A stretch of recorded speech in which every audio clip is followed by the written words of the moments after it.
Assalamualaikum warahmatullahi wabarakatuh.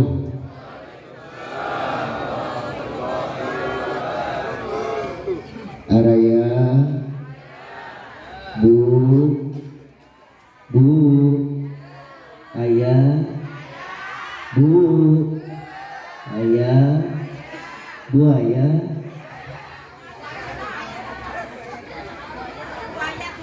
Kalau buaya itu adalah ibunya, kalau bapaknya adalah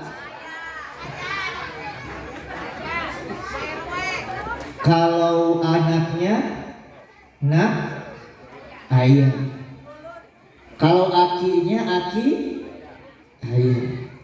Kalau dari Jawa mas berarti mas ayah. Kalau dari ibu-ibunya mbak berarti mbak ayah. Kalau istilah Sunda teing ketan, teing pare melakna di barasehan, teing nunutan, teing sarare, solatna menyaarahan. Melak jati sisi leuweung bisi tadi keur malawung urang ajaran sakali deui. Assalamualaikum warahmatullahi wabarakatuh.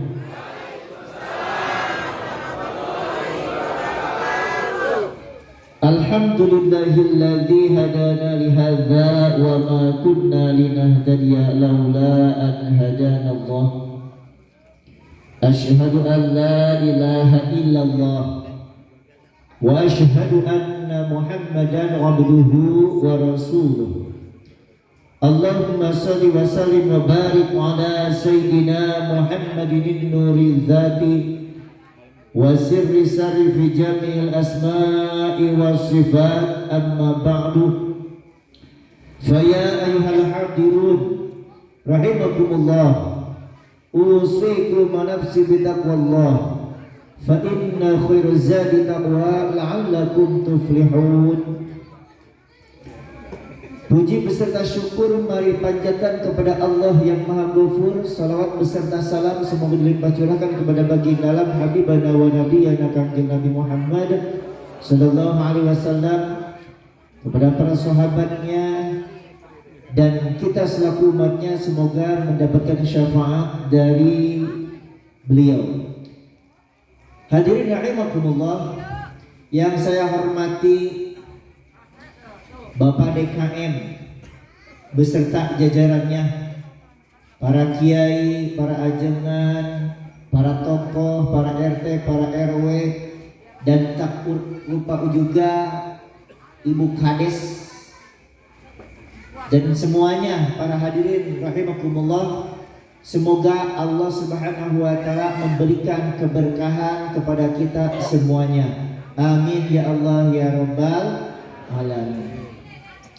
Alhamdulillah, pada kesempatan ini biasanya di pengajian itu yang hadir itu polisi ngumpul di sisi ataupun sireum di sisi bari beureum. Tapi alhamdulillah sekarang yang hadir itu bukan polisi dan bukan sireum. Alhamdulillah, segini hebat luar biasa. Hadirin rahimakumullah, kenalkan saya dari Bandung, nama Muhammad Rafiul Huda, biasanya dipanggil sama Arofik. Dari Bandung, alhamdulillah ada salah satu pesantren yang nama pesantrennya Pesantren Al-Quran. Pondok Pesantren Al-Quran, alhamdulillah insyaallah juga sekarang lagi bikin di daerah Purwakarta dan bekerja sama dengan Pak Rahman di daerah Kiara Pedes, dekat kantor kecamatan Kiara Pedes ataupun KUA. Dorong doanya dari semuanya. Sekarang itu yang udah terbikin itu majelis, masjid, dan sedikit udah dibangun pondok pesantren. Hadirin rahimakumullah, Isra wal Mi'raj itu diperingati tiap tahun. Sebelum beranjak kepada Isra wal Mi'raj, Nabi Muhammad melaksanakan Isra. Saking hebatnya Isra wal Mi'raj, dan melaksanakan perjalanan dari Masjidil Haram ke Masjidil Aqsa, dari Masjidil Aqsa terus melanjutkan sampai ke langit ketujuh. Itu adalah segala sesuatu yang tidak mungkin, segala sesuatu yang tidak bisa dilogika dengan akal. Coba kalau ibu-ibu, bapak-bapak, apa hubungannya Isra wal Mi'raj dengan kehidupan kita? Halo Arya, ada ibu-ibu pernah merasa diri itu sudah Isra wal Mi'raj? Bapak-bapak, kira-kira udah belum melaksanakan Isra wal Mi'raj? Setiap tahun diperingati Isra wal Mi'raj, tapi perkiraan pernah belum melaksanakan Isra wal Mi'raj. Saking tajubnya Rasulullah SAW melaksanakan Isra wal Mi'raj sampai membahasakan dengan kata subhanalladzi asra bi 'abdihi. Maha suci Allah telah memperjalankan hambanya, yaitu baginda Nabi Muhammad SAW. Coba Isra kita itu pantas atau tidak perkiraan memakai dengan perkataan subhanallah, subhanallah. Ibu-ibu berjalan dari rumah ke sini, itu Isra bukan? Isra. Bapak-bapak berjalan dari rumah ke sini, Isra bukan? Pantas atau tidak memakai subhanallah? Halo, pantas nggak memakai subhanallah? Maha suci Allah. Terus perkiraan bapak bisa tidur, terus bisa bangun lagi, terus bisa berbicara, ataupun bisa diam, terus bisa makan dan bisa minum. Apakah itu bisa tidak untuk diri kita itu memakai pada kata subhana? Boleh atau tidak? Sama atau tidak subhana yang diterapkan kepada baginda Nabi Muhammad? Apakah segala yang ditibakan kepada baginda itu termasuk adalah perkara yang hebat? Apa kepada kita juga? Apakah bisa atau tidak? Sebetulnya kalau ditafakuri dengan kita itu, kita juga itu termasuk daripada yang perkara yang harus ditakjubkan, yang harus memakai subhana. Coba kalau kita tafakuri, bapak-bapak di sini ada yang gajinya 3 juta 1 bulan? Ada? 5 juta ada? 10 juta? Ada. Kalau bulan Rajab 1 kebaikan dilipat gandakan 70 kebaikan. Kalau bulan Sya'ban 1 kebaikan dilipat gandakan 700. Jadi ibarat kalau bulan Rajab 1 kebaikan, berarti kalau dari ibarat 1 kebaikan dilipat gandakan 70. Kalau gaji 30 tadi 3 juta dilipat gandakan menjadi 70, berapa berarti? 210 juta. Cukup gaji setiap hari 210 juta suaminya? Cukup nggak?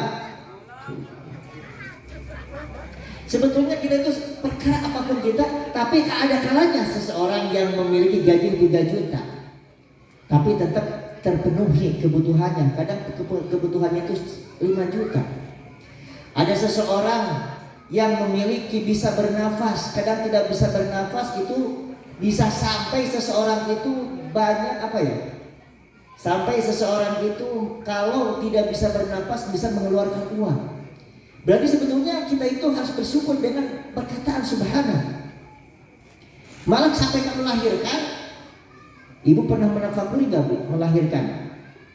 Kalau melahirkan itu besar kepala laki-laki atau besar kepala anak atau besar kepala ibu? Besar kepala ibu. Coba jawab sekali lagi. Ibu ketika melahirkan, besar kemaluan ibu atau besar kepala anak? Kepala anak. Tapi keluar atau tidak? Keluar. Apakah itu tidak subhana juga? Kalau berdasarkan prediksian dari kedokteran, perempuan itu kemaluannya itu 7 cm. Percaya nggak, Bu? Percaya nggak, Pak? Pak? Kemaluan perempuan itu 7 cm loh Pak. Percaya nggak? Kalau nggak percaya, pulang dari sini diukur. Oh, beli penggaris, nanti ada biasanya di salah satu toko ada penggaris khusus penggaris. Kalau nggak percaya itu 7 cm. Tapi dengan izin Allah 7 cm bisa mengeluarkan anak yang begitu kepalanya besar. Jadi itu dengan izin Allah. Sebetulnya itu adalah subhana juga. Tapi kita suka melupakan kenikmatan-kenikmatan dari Allah yang kita tidak bisa sampai mengucapkan subhanalladzi asra bi 'abdihi dan subhana kepada diri kita juga.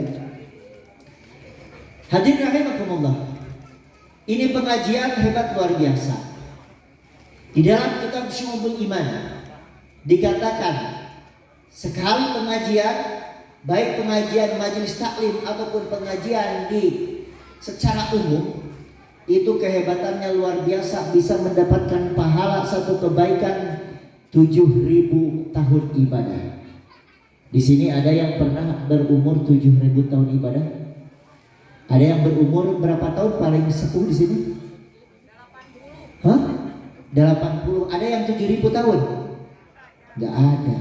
Makanya dikatakan Rasul, umat-umat Nabi Muhammad itu masih muda, tapi pahalanya bisa ribuan tahun.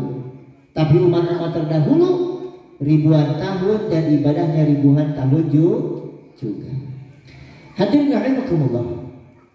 Ketika Nabi Muhammad melaksanakan Isra wal Mi'raj, Isra dari Masjidil Haram ke Masjidil Aqsa, apa sebabnya? Dari masjid ke masjid dikarenakan al-masjidu sijnun, bahwa masjid itu adalah benteng. Masjid itu bisa jadi benteng dari setiap orang. Asalkan apa?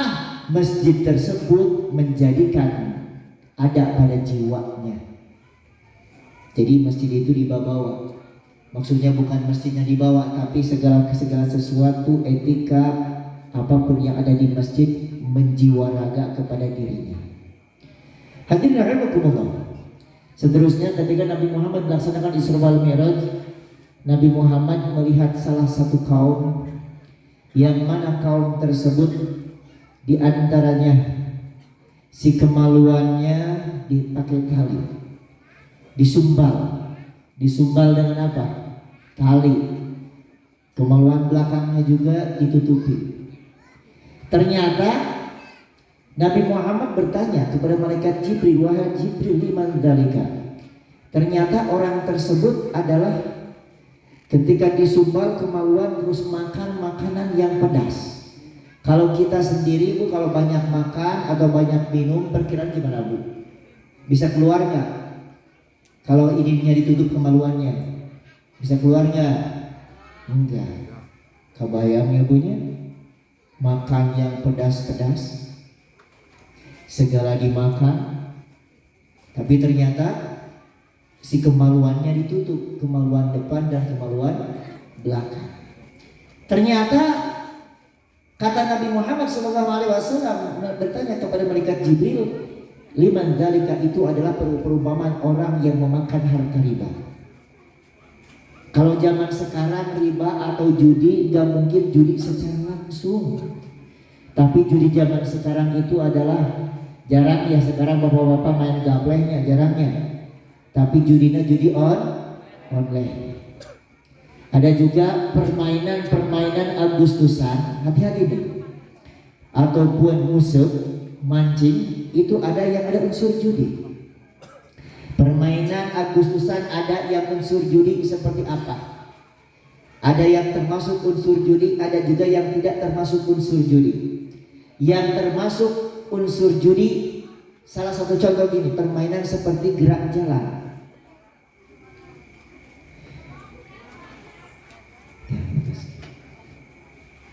Seperti gerak jalan.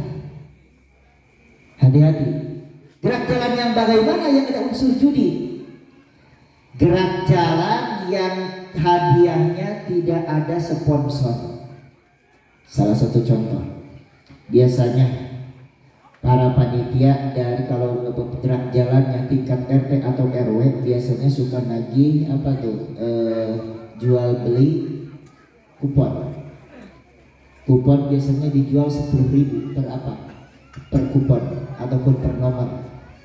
Hadiahnya diputarkan dari hasil penjualan kupon tersebut. Nah, kalau hadiahnya diputarkan dari hasil penjualan kupon tersebut, maka gerak jalan tersebut ada unsur judi. Apa sebabnya Bu ada unsur judi coba? Kalau kupon itu bermanfaat nggak Bu? Halo Pak, kalau kupon bermanfaat nggak? Kalau kupon bermanfaat nggak?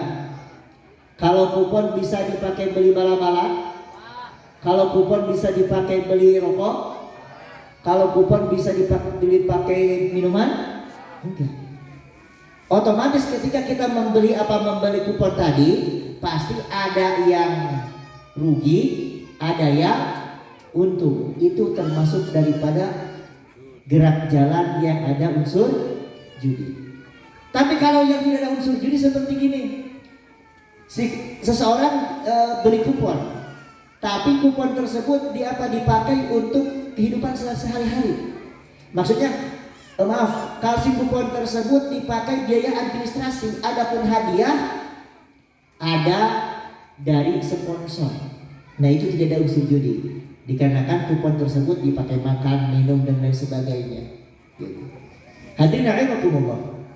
Adapun seperti balap karung, balap apa lagi? Kereleng, balap apa lagi? Panjat pinang. Sebetulnya panjat pinang itu nggak boleh loh. Harusnya itu dipinang dulu baru dipanjat. Jadi panjat pinang itu hukumnya haram. Yang halal itu dipinang dulu baru dipanjat. Hadirin rahimakumullah. Nah, kalau seperti tadi balap-balap karung dan lain sebagainya, kan biasanya para RT, para RW itu meminta infak atau sumbangan. Nah, itu tidak ada unsur judi. Ada mancing. Mancing di sini ada yang suka mancing? Ada. Ada ibu-ibu suaminya yang suka mancing? Banyak semua di sini ada? Suami di sini ada yang suka mancing ada? Banyak nggak? Nah, kalau bapak mancingnya pengen ini Bu, kalau mancingnya pengen banyak, itu lihat sesuai dengan tidurnya sang istri. Siap pengen tipe mancing yang banyak? Sesuaikan dengan tidurnya istri. Kalau istri tidurnya kepalanya membalik ke belah utara, maka bapak mancing di sebelah utara. Kalau istri mancing, kalau bapak kepalanya ke sebelah selatan, maka bapak mancingnya harus ke sebelah selatan. Kalau istri maliknya ke sebelah mana? Ke sebelah timur, maka mancingnya ke sebelah timur. Kalau si istri itu tidak ke sebelah barat, sebelah timur, dan ada di tengah-tengah, apalagi pakai pakaian seksi, maka yang dipancing adalah istri aja, nggak usah kemana-mana ya Pak ya. Hadirin rahimakumullah. Nah, mancing ada unsur judi seperti bagaimana? Mancing yang ada unsur judi seperti begini.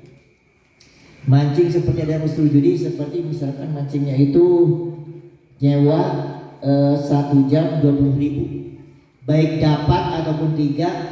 1 jam itu 20.000, 1 jam bayar 20.000, gak kedapat sewa lagi 20.000, sewa lagi 20.000, maka itu termasuk daripada mancing yang ada unsur judi. Kalau mancing tidak ada unsur judi, mancing ketika dapat 1, 2, 3, 4, 5, ternyata dapat 1 kilo, 2 kilo, 3 kilo, 4 kilo, dibayar dengan sesuai pendapatan, maka itu termasuk daripada apa? Yang tidak ada unsur judi. Hadirin rahimakumullah. Nabi Muhammad melaksanakan Isra wal Mi'raj, bertemu dengan Allah Subhanahu wa taala. Nabi Muhammad bertemu dengan Allah Subhanahu wa taala dengan uluk salam. Uluk salam seperti dalam adat pada tahiyat akhir. At-tahiyyatul mubarakatus salawatut thayyibatu lillah itu uluk salamnya Kanjeng Nabi Muhammad SAW kepada Allah Subhanahu wa taala di langit ketujuh ataupun yang dinamakan atas daripada langit tujuh, ada yang dinamakan Sidratul Muntaha ataupun Rafraf Mustawa. Dijawab oleh Allah Subhanahu wa taala, Assalamu alayka ayyuhan nabiyyu wa rahmatullahi wa barakatuh. Dijawab oleh Nabi Muhammad SAW, Assalamu alayna wa ala ibadillahis sholihin. Dan percakapan Nabi Muhammad dengan Allah Subhanahu wa taala tersebut tersaksikan oleh para malaikat, sehingga para malaikat mengucapkan asyhadu alla ilaha illallah wa asyhadu anna muhammadar rasulullah. Dan ternyata ungkapan tersebut dituangkan ataupun ditempelkan di dalam at-tahiyat terakhir. Jadi at-tahiyat terakhir itu berbeda-beda, jangan menjadikan permasalahan seperti ada yang kunut ataupun tidak. Itu di dalam sholat beda-beda ya. Mungkin ada yang tahiyat, ada yang tahiyat dari awal digini-gini, dari awal itu ada referensinya. Dari awal at-tahiyyatul mubarakatus salawatut thayyibatu lillah. Assalamu alayka ayyuhan nabiyyu wa rahmatullahi wa barakatuh. Ada di sini yang gitu? Ada, enggak apa-apa. Ada dari Kanjeng Nabinya. Ada juga itu yang barusan berdasarkan Imam Malik. Ada juga berdasarkan Imam Ahmad bin Hambal, diacungkan dan tidaknya itu dari setiap lafaz Allah. At-tahiyyatul mubarakatus salawatut thayyibatu lillah. Assalamu alayka ayyuhan nabiyyu wa rahmatullahi wa barakatuh. Setiap ada lafaz Allah diacungkan. Ada juga berdasarkan Imam Syafi'i. Kalau Imam Syafi'i diacungkannya itu ketika lafaz ilallah. Sebelum lafaz ilallah pandangan kepada tempat sujud. Tapi setelah lafaz ilallah pandangan melihat ke telunjuk. At-tahiyyatul mubarakatus salawatut thayyibatu lillah. Assalamu dari ilallah, maaf. At-tahiyyatul mubarakatus salawatut thayyibatu lillah. Assalamu alayka ayyuhan nabiyyu wa rahmatullahi wa barakatuh. Assalamu alayna wa ala ibadillahis sholihin. Asyhadu an la ilaha illallah. Diacungkan di dalam lafaz illallah. Hadirin rahimakumullah.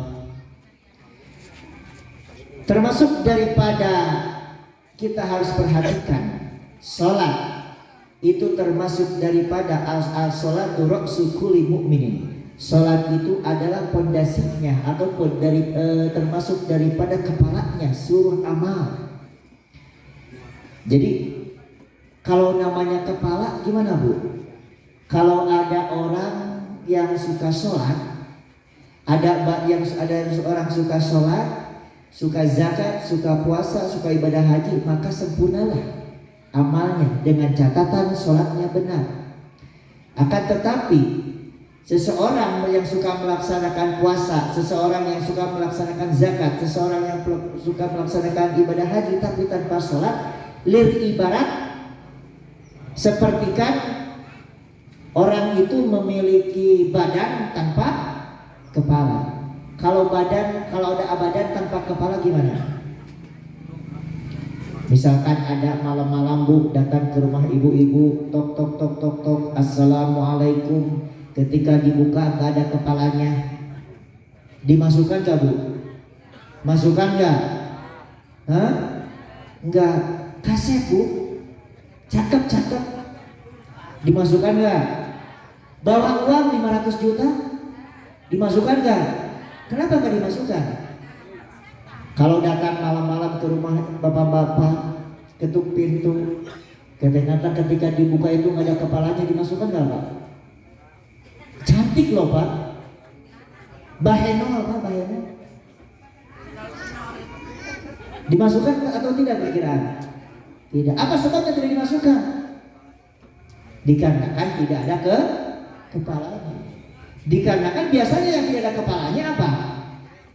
hantu atau uka. Berarti kalau ada seseorang yang tidak mau sholat, kalau satu keluarga tidak mau sholat, berarti itu keluarga uka. Ya jawab Bang Tuhan punya. Kalau ada satu keluarga tapi keluarga itu tidak mulai sholat, tidak mau sholat, berarti itu keluarga. Kalau ada satu pemimpin atau satu kampung tidak mau sholat semuanya, berarti itu sholat, berarti itu kampung. Berarti kalau satu negara tidak mau sholat, berarti itu negara. Kalau ada si ustaz yang suka ngajinya, yang suka nerangin tapi nggak pernah sholat, itu ustaz uka. Hari uka itu apa? Kalau uka dibalikan jadi apa, Bu? Coba uka kalau dibalikan aku berarti uka itu adalah, nah yang uka itu adalah aku. Berarti siapa uka itu? Aku ya. Hadirin rahimakumullah. Seseorang akan selamat apabila sholatnya benar. Sholatnya benar termasuk daripada di dalam surah Al-Mu'minun, qad aflahal mu'minun, akan bahagia orang di antaranya orang-orang yang beriman. Bagaimana? Alladzina hum fi sholatihim khashi'un, adalah orang yang khusyuk di dalam sholatnya. Khusyuk ini adalah perbedaan pendapat para ulama. Kalau khusyuk kita itu tidak bisa seperti khusyuknya para nabi ataupun para sahabat ataupun para wali. Khusyuknya kita itu sebagian pendapat para ulama ya seseorang yang bisa memperhatikan rukun dan sholat, rukun dan syarat sahnya sholat. Seperti apa syarat sah rukun sholat? Kita itu harus memperhatikan gerakan. Mungkin gerakan di sini beda-beda ya, Bu. Gerakan-gerakan mungkin ketika tangan mungkin di sini ada yang paling atas gini, tapi jangan jadi menjadikan masalah. Ada juga yang di perut, ada juga yang di pinggir, tapi nggak tahu kalau ada yang di sini.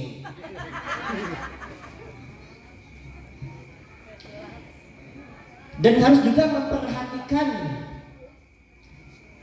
pembatalan sholat. Di dalam pembatalan sholat ini banyak yang tidak tahu seperti apa. Seperti salah satunya diantaranya, gak mungkin seseorang yang hadir di sini ketika sholat berbicara ketika sholat. Kalau di dalam kitab para ulama disamakan seperti berbicara satu huruf atau dua huruf, yaitu batuk, bersin, tersenyum yang sekiranya ada suaranya. Misalkan ketika sholat kita itu batuk disengaja. Kalau batuknya biasa memang penyakit, ya nggak apa-apa. Ini batuknya disengaja.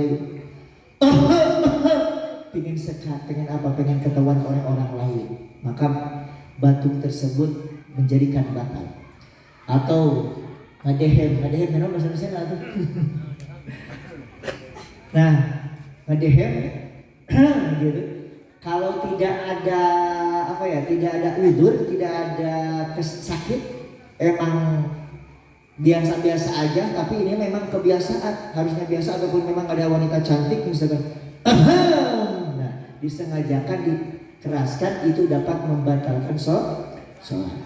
Bersin yang disengaja, yang biasanya bersin secara penyakit bersin, yang dikarenakan disengajakan, dipermainkan, harus bersin gini, Hashim, nah maka itu batal sholat.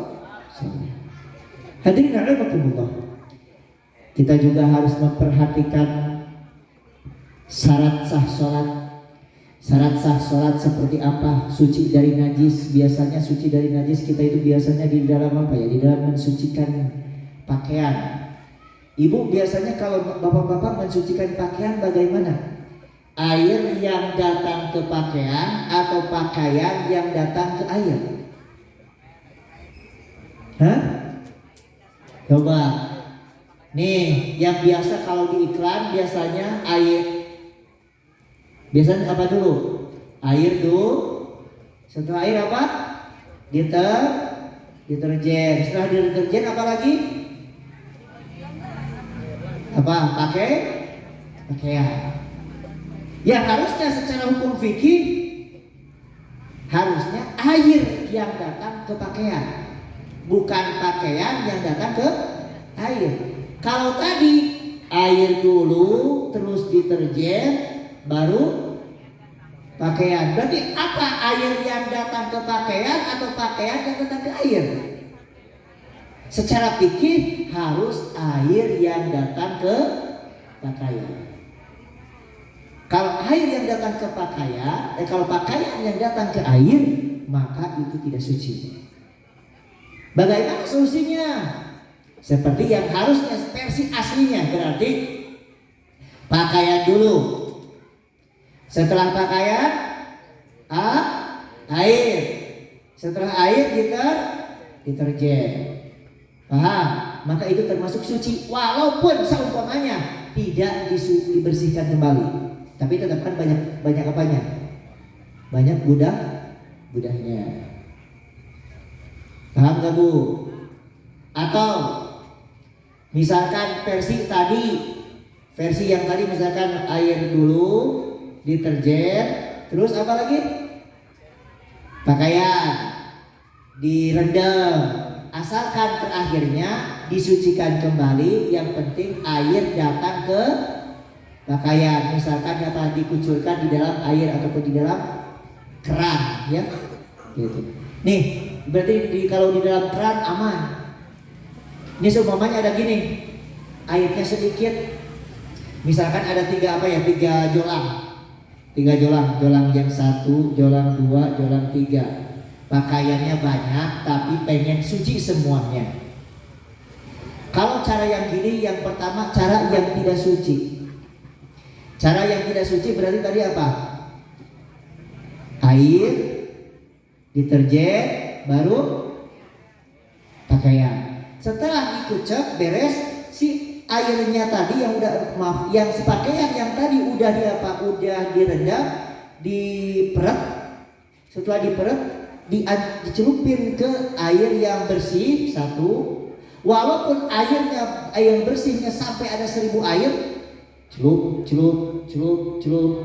tetap itu tidak suci. Bagaimana kalau pengen secara suci? Misalkan walaupun tadi direndamnya secara iklan, seperti iklan pada apa dulu? Air, deterjen, baru pakaian. Nah, walaupun begitu, tapi nanti proses penyucian terakhir, misalkan udah dibuat, diperet, simpan di situ. Nah, harusnya yang ketika pembasuhan, ember yang 1 jolang masukkan ke air yang mana tadi?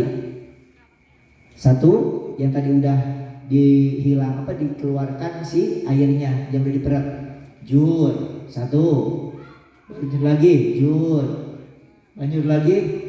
Berarti air datang ke pakaian. Paham?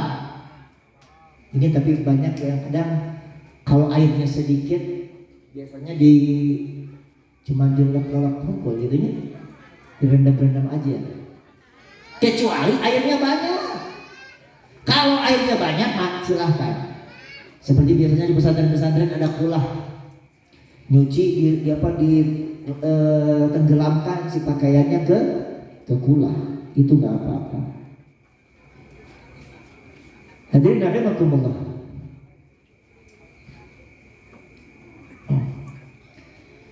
Jadi kita itu harus apa? Harus selektif di dalam apa? Di dalam syarat sahnya sholat.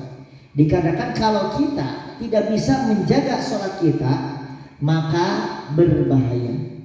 Berbahaya dari apa? Berbahaya di dalam kehidupan. Selain daripada kita berbahaya di dalam kehidupan, maksudnya kalau kita tidak bisa menjaga sholat, maka bahayanya selain daripada dosa, seperti banyak kita melaksanakan dosa, maka kita itu akan menimbulkan, mewarisi sifat lupa. Di sini Ibu memang di dalam hadis al-insanu mahalul khoto wa nisyan, bahwa manusia itu tidak luput dari lupa dan dosa. Di sini ada yang nggak pernah lupa. Ibu-ibu ngalaman lupa tuh Bu? Ada suka lupa? Lupa kunci lupa istri, Lupa suami pernah? Ibu lupa suami pernah nggak? Kalau di saya punya jamaah itu pernah lupa istri katanya. Di sini ada pernah bapak-bapak lupa istri, atau sebaliknya ibu-ibu lupa suami pernah. Kalau di kampung saya itu ada yang pernah lupa istri. Ajak ke pasar emang belanja naik motor, kirain teh nggak bersama istri, pulang ingat-ingat di rumah. Astagfirullahaladzim. Saya teh tadi teh berangkat dengan istrinya di sini pernah ada gitu nggak? Nggak ada. Kebayangnya alamun mah lupa istri dia. Hadirin rahimakumullah. Nah, ada beberapa perkara yang menimbulkan lupa yang harus kita jauhi. Di antaranya kalau kita suka meninggalkan sholat, kalau kita sholatnya tidak benar, maka itu yurisun nisyan, akan mewarisi lupa. Jadi kalau kita lupa menyimpan kunci, lupa ilmu, itu mungkin kita itu suka mengamalkan beberapa perkara yang akan dibahas. Di antaranya yang pertama dihijamah. Hijamah itu dibekam. Bekam itu sunnah sebetulnya. Malah adanya asal muasal hijamah itu ketika melaksanakan Isra wal Mi'raj. Nabi Muhammad ketika melaksanakan Isra wal Mi'raj diberitakan oleh malaikat Jibril, alaikum bil hijamah, kamu sunnah melaksanakan hijamah. Tapi kalau di hijamah ataupun di bekamnya satu, di mana di punduk saja. Di sini ada yang suka dibekam. Kalau dibekam berapa titik biasanya? Banyak gak? Banyak. Tapi kalau dibekamnya cuma satu di punduk saja, itu yurisun nisyan, akan menjadikan mewarisi pelupa. Jadi kalau dibekam jangan cuma satu di punduk saja, tapi harus di beberapa titik. Seterusnya yang akan mewarisi lupa adalah seseorang yang memakan makanan bekas tikus. Di sini juga ada, misalkan makanan kita ada kue dimakan sedikit oleh tikus, ataupun martabak dimakan oleh tikus dikarenakan sayang dipotong, yang sisanya dimakan oleh kita. Terus apalagi yang dimakan oleh tikus biasanya? Pisang dimakan sedikit oleh tikus, ataupun buah dimakan oleh tikus, dipotong sisanya dimakan oleh kita. Memakan bekas tikus itu mewarisi lupa. Hadirin rahimakumullah, selanjutnya yang akan mewarisi lupa adalah seseorang yang memakan makanan yang masam-masam, yang hasil-hasil. Tapi masam di sini itu adalah salah satu buah-buahan yang emang belum masak, yang belum matang. Kalau yang asam-asamnya memang dadakan ataupun buatan, itu bukan itu. Misalkan cuka, asam nggak cuka, delima matang ataupun enggak, ini asam deh. Tai kucing asam deh. Nah itu mah tidak termasuk daripada perkara-perkara yang dapat menimbulkan lupa. Hadirin rahimakumullah. Sekarang Maya mungkin sebelum ditutup ada sekitar sesi tanya jawab. Insya Allah kalau bisa dijawab oleh sekarang saya, insya Allah dijawab. Kalau enggak mungkin insya Allah bersambung pada pertemuan yang akan datang. Barangkali ada yang ditanyakan tentang seputar Isra wal Mi'raj ataupun seputar kehidupan santri. Ada yang ditanyakan enggak?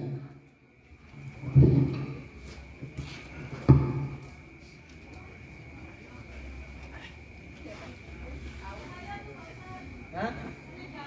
Iya, tanya jawab.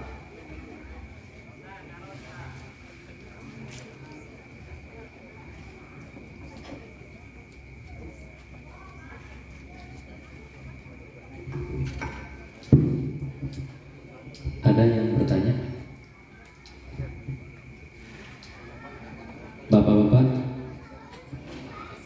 interaktif ya, supaya tidak mengantuk. Kalau mendengarkan saja biasanya mengantuk. Mangga yang mau bertanya mungkin dari mahasiswa atau mahasiswi. Dah.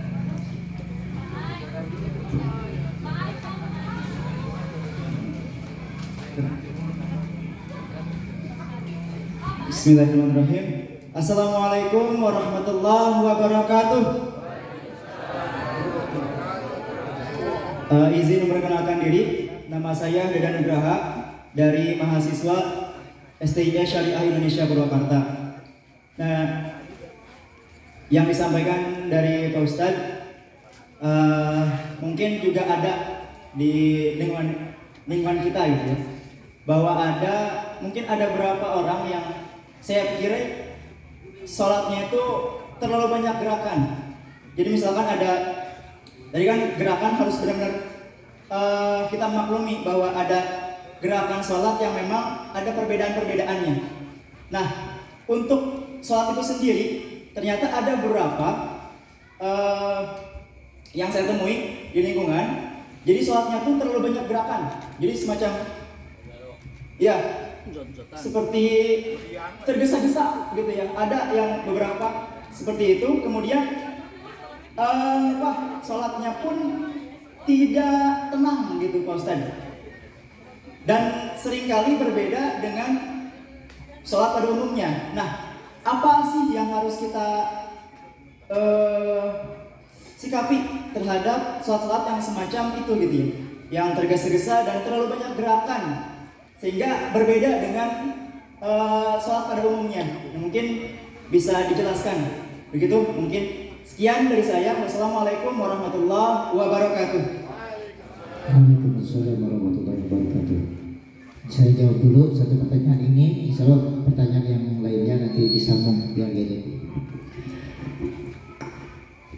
Menyikapi orang yang terlalu berbanyak gerak, bagaimana? Yang pertama menyikapinya, kalau kita mampu untuk memberitahunya, kasih tahu bahwa terlalu banyak bergerak itu adalah dapat membatalkan sholat. Di dalam hadis, kalau kita tidak berani dikarenakan situasi dan kondisi, misalkan orang itu lebih sepuh daripada kita, ataupun orangnya itu gede ameknya, gitu, ya suka marah-marah, gitu kan? Maka kita cukup ingkar dengan hadis saja, cukup.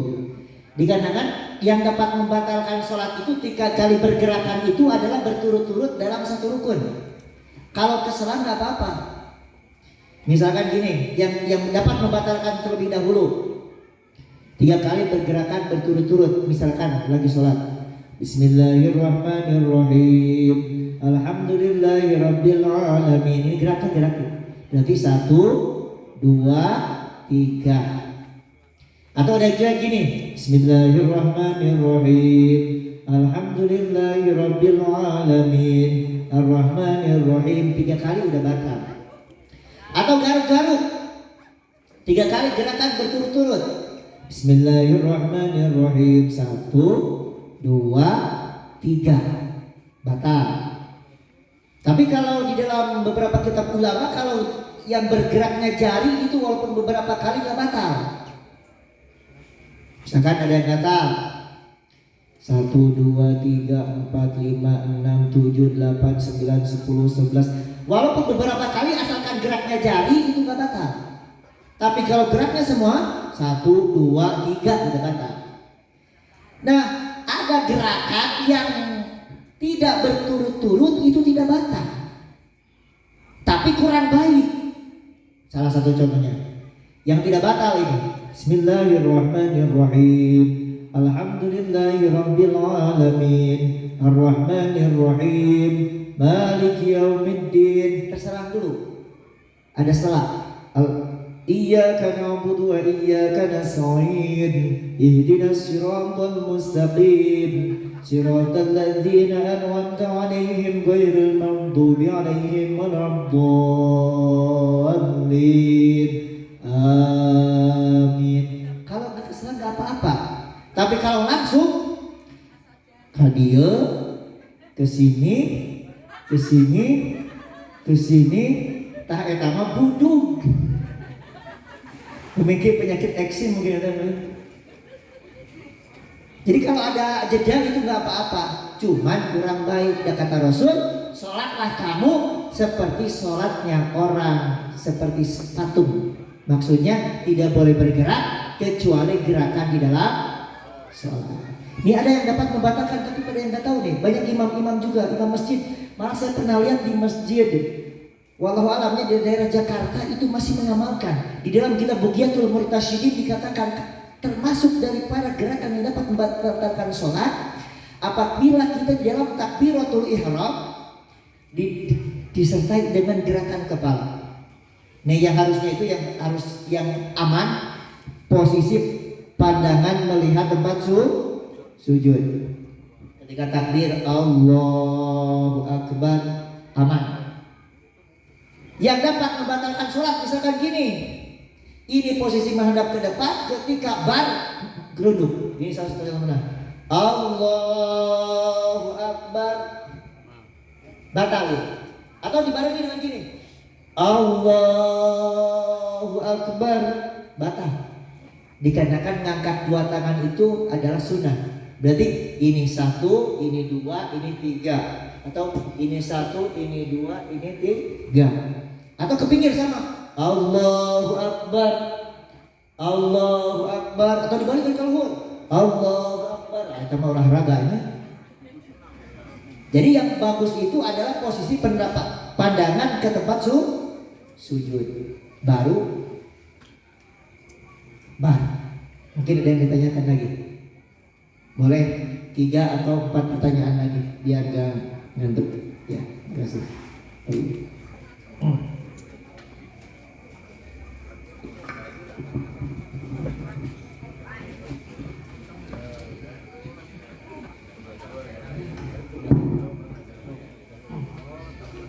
Assalamualaikum warahmatullahi wabarakatuh. Pak Ustadz, ingin penjelasan dampak dari peristiwa Isra Mi'raj ini bagi perkembangan Islam untuk sekarang gitu. Itu aja. Terima kasih. Assalamualaikum warahmatullahi wabarakatuh.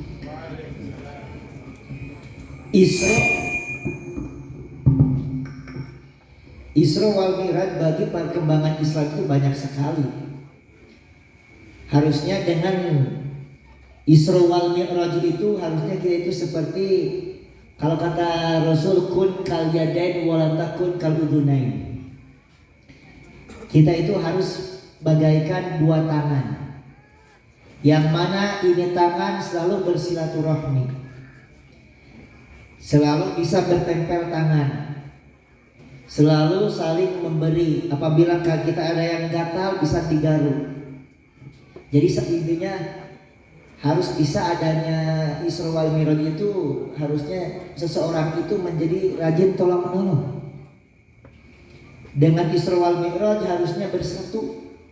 Jangan ada beda paham sedikit antara Muhammad versus Muhammadiyah menjadi berpecah belah. Harusnya bersatu. Wah, iya mah susah dia mah kieu. Wah, iya mah jamaah teh gitu. Enggak boleh. Kita harusnya bersatu dengan adanya Isra wal Mi'raj. Dikarenakan sholat itu ada sosial, sholat ritual, ada sholat sosial. Kalau sholat ritual yaitu duhur, maghrib, isya, subuh. Kalau sholat sosial, apabila kita bisa bekerja keras, seorang istri berbaik kepada suaminya, seorang suami baik kepada istrinya, seorang orang tua mendidik kepada anaknya, terus rukun sesama warga, rukun sesama tetangga, antara masjid dengan masjid yang lain tidak menjelekan, maka itu adalah sholat sosial.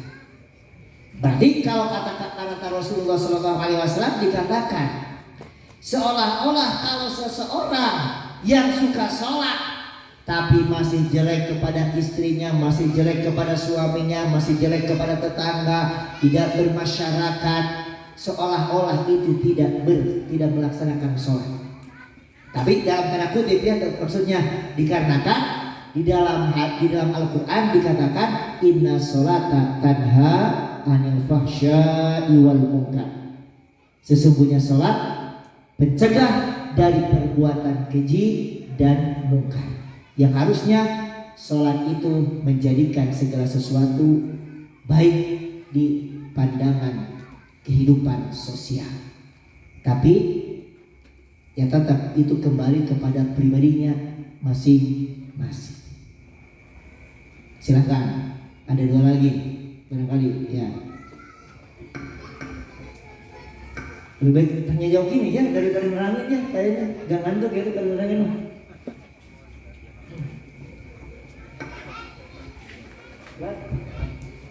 Assalamualaikum warahmatullahi wabarakatuh. Perkenalkan, nama saya Ibu Joko. Pertanyaan saya Pak Ustadz, apa pendapat Pak Ustadz mengenai bid'ah tentang peringatan Hari Besar Islam Isra wal Mi'raj? Mohon penjelasannya untuk dalil akli dan naklinya. Makasih. Assalamualaikum warahmatullahi wabarakatuh.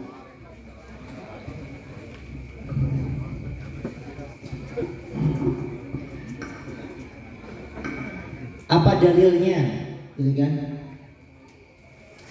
Dalil tentang Isra wal Mi'raj sebetulnya dari Nabi Muhammad SAW itu tidak ada. Secara gini dikarenakan ketika Nabi Muhammad itu pada waktu itu belum ada tenda, ya.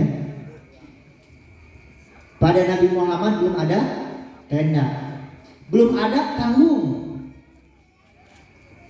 ya. Di dalam Nabi Muhammad belum ada panggung. Kullu bid'atin dolalatun. Semua yang bid'ah itu sesat. Tapi di dalam kul tersebut itu terbagi 2. Bid'ah itu ada yang bid'ah yang dianjurkan, maksudnya yang disunahkan, ada yang sesat. Dan maksudnya bid'ah yang menjerumus kepada kebaikan itu adalah baik. Nih, kalau sebut bid'ah, zaman Rasul itu tidak ada motor dan mobil, tidak ada juga pesawat, ya. Kalau naik haji harus naik apa? Unta dan naik kuda. Terbayang nggak Bu kalau Ibu kalau naik melaksanakan haji wal umroh mungkin ataupun bepergian yang lebih harus naik kuda dan unta. Lama nggak Bu? Lama. Kalau umroh lama nggak naik unta? Lama. Nah makanya itu segala sesuatu yang bid'ah tapi ada kebaikannya, maka tidak apa-apa. Seperti baru ini, tidak zaman Rasul tidak seperti begini, tapi peringatan Nabi Muhammad itu langsung Nabi Muhammad berbicara kepada salah satu sahabat ketika turun ataupun ketika setelah melaksanakan Isra wal Mi'raj, mengumpulkan orang musyrikin, orang kaum mukminin, Abu Jahal, Abu Lahab dikumpulkan. Jangankan orang-orang yang mukmin, ketika disebutkan Isra wal Mi'raj, aku itu sedang melaksanakan berjalan dari Masjidil Haram ke Masjidil Aqsa, terus aku itu naik ke langit ke-7, itu diantaranya ada yang mukmin menjadi musyrik, ada yang menjadi murtadin, menjadi murtad. Kenapa Nabi Muhammad jadi ngigo begini? Aneh atau itu turun, itu jadi murtad. Yang kaum mukminin itu tambah yakin. Saya yakin ya Rasulullah, jangankan Nabi Muhammad melaksanakan Isra wal Mi'raj, lebih daripada itu juga saya yakin dikarenakan segala sesuatu yang tidak mungkin atau atas dengan izin Allah itu akan terjadi. Ada juga yang musyrikin memang tidak yakin. Malah Nabi Muhammad itu diuji. Nabi Muhammad, kamu pernah melaksanakan Isra wal Mi'raj? Betul. Naik ke langit ke-7? Iya. Coba angkat kakinya 1, diangkat Nabi Muhammad 1. Kalau benar kamu melaksanakan Isra wal Mi'raj, angkatnya 2, kaki-kaki dua-duanya. Tidak mungkin. Nah, Nabi Muhammad melaksanakan Isra wal Mi'rajnya itu memberitahukan kepada kaum muslimin wal muslimat dan kaum musyrikin ataupun munafikin. Cuman tidak pakai tenda seperti sekarang. Jadi intinya kalau secara dalil nakli itu tadi bid'ah, tapi secara dalil referensi yang hadis secara dengan ada Rasulullah SAW pun Nabi Muhammad melaksanakan Isra wal Mi'raj juga. Tapi tidak seperti begini. Langsung Nabi Muhammad berbicara kepada kaum muslimin dan musyrikin pada waktu tersebut. Mau berapa lagi pertanyaannya? Silakan. Terus dari persiapan sampai waktu semangat. Sob. Tadi tetos ayah hiji deui. Hiji deui.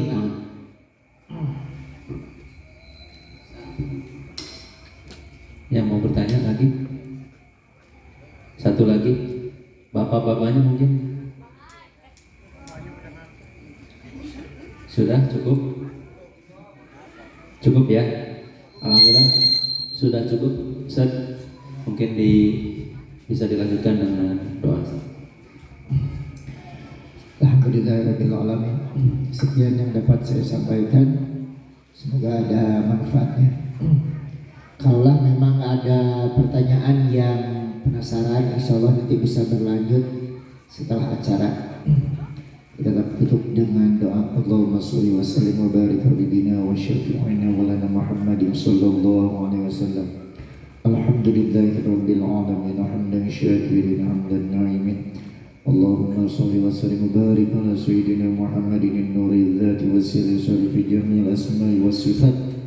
اللهم ربنا اغفر لنا ذنوبنا ولوالدينا ولجميع مشايخنا ولجميع المسلمين والمسلمات والمؤمنين والمؤمنات الأحياء منهم والأموات.